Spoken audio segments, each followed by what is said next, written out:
وَإِذَا قِيلَ لَهُمْ آمِنُوا بِمَا أَنزَلَ اللَّهُ قَالُوا نُؤْمِنُ بِمَا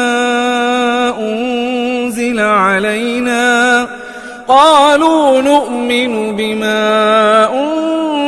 عَلَيْنَا وَيَكْفُرُونَ بِمَا وَرَاءَهُ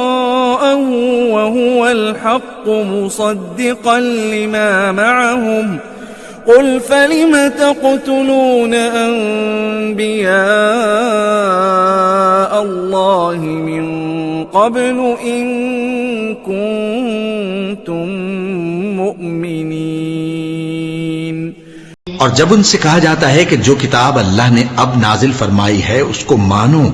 तो कहते हैं कि जो किताब हम पर पहले नाजिल हो चुकी है हम तो उसी को मानते हैं, यानी ये उसके सिवा और किताब को नहीं मानते, हालांकि वो सरासर सच्ची है और जो उनकी आसमानी किताब है उसकी भी तस्दीक करती है। इनसे कह दो कि अगर तुम साहिब ईमान होते तो अल्लाह के पैगंबरों को पहले ही क्यों कत्ल किया करते थे।